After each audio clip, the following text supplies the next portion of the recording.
Hello friends, నా పేరు Mahesh. Welcome back to my YouTube channel Mahesh Sagar official.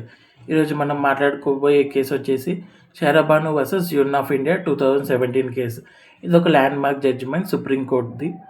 ఈ కేసు వచ్చేసి అసలు షైరా బాను ఎవరు, షైరా బాను సుప్రీంకోర్టులో కేసు ఎందుకు వేసింది, ఆమెకి ఈ కేసుకి ఏం సంబంధం, ఇప్పుడు మనం మాట్లాడుకుందాం. షైరా బాను ఒక ముస్లిం ఉమెన్. 2017లో తన హస్బెండ్ తనకు ఇన్స్టేనియస్ త్రిబుల్ తలాక్ చెప్పాడు. ఒకటేసారి తలాక్ తలాక్ తలాక్ అని చెప్పి ఆమెకు డైవర్స్ ఇచ్చేశాడు. ముస్లిం రూల్స్ ప్రకారంగా, ముస్లిం లాస్లో తనకు త్రిబుల్ తలాక్ చెప్పాడు. ఈ కేసులో right to equality, article 14 right to equality, ప్రతి ఒక్కరికి ఈక్వల్ రైట్స్ ఉంటాయి. ఈ రైట్స్ ప్రకారం ఒకరి రైట్స్ని మనం ఇన్ఫ్రింజ్ చేయడం తప్పు.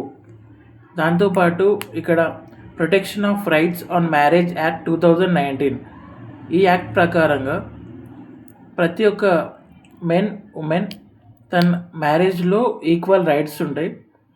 ఎవరికి డైవర్స్ ఇచ్చే రైట్ ఉండదు, ఇన్ కేస్ ఏదైనా తప్పు జరిగితే తప్ప. ఓకే, దీంట్లో సుప్రీంకోర్టు 3:2 జడ్జిమెంట్ ఇచ్చింది. 3 బెంచ్ జడ్జిమెంట్లో 2 జడ్జెస్ షైరా బానుకి సపోర్టివ్గా మాట్లాడి ఈ కేసుని ఆమెకి సపోర్టివ్గా చేశారు. ఈ కేసులో మనం మెయిన్గా మాట్లాడుకోవాల్సింది త్రిబుల్ తలాక్. త్రిబుల్ తలాక్ అనేది ఒక క్రిమినల్ అఫెన్స్. ఈ అఫెన్స్లో పనిష్మెంట్ హస్బెండ్కి ఖచ్చితంగా పనిష్మెంట్ వస్తుంది. ఈ కేసులో ఫండమెంటల్ రైట్స్, ఒక ముస్లిం ఉమెన్ యొక్క ఫండమెంటల్ రైట్స్ అనేవి ఇన్ఫ్రింజ్ అయినాయి. తనకు right to equality, right to freedom, right of Muslim women in divorce cases.